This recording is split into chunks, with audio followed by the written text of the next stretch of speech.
5 seconds. Start. Mr. Vice Chairman, I now come to another important department, the Department of External Affairs, which also swallows a large part of the budget stock. We have as many as 129 missions stock. We have had these missions for the past 15 years, and I think it is time that the External Affairs Ministry began to consider the question whether all these 129 missions are required stock. Why do we want missions in Latin American countries which have no political, diplomatic, or international connections with India stock? For trade purposes, certainly we should have some representatives, but then consular officials would be enough for this purpose, and we need not maintain these costly embassies and missions in the countries of Latin America stock.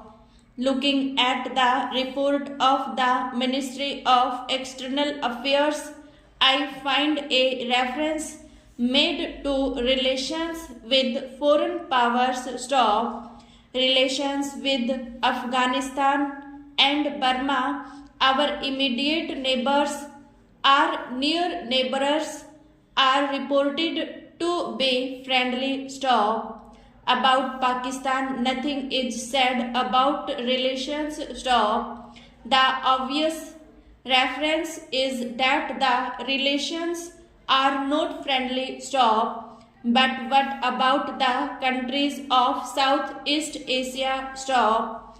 These are countries with which we should have friendly relations, but there is no reference at all in the report to the relations, whether friendly or hostile, with the Southeast Asian countries stock.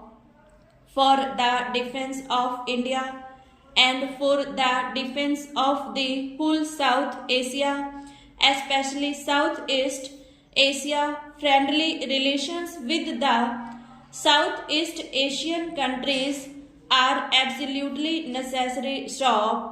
In order to establish these friendly relations with foreign countries, visits of important persons from the President downwards have been arranged. But what are our missions doing in several countries in order to maintain and promote friendly relations with India stock? Are they allowed to take initiative stock?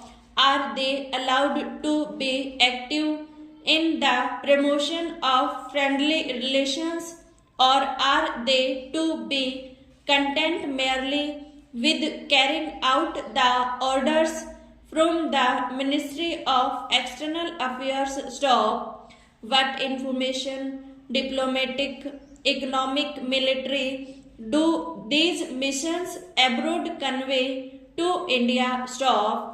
For instance, in regard to the Chinese invasion of India, was the military attaché able to send useful reports upon the military situation, upon the military intentions of China stock? It is no doubt difficult in totalitarian countries, in communist countries, for foreign missions to get enough information, but from the experience of missions maintained by the United Kingdom, by the United States of America, these countries are able to get valuable military and other useful information from their representatives abroad stock? Or is it the fact that our military attaches commercial attaches send reports to our ministries, but the external affairs lay these reports aside. Stop.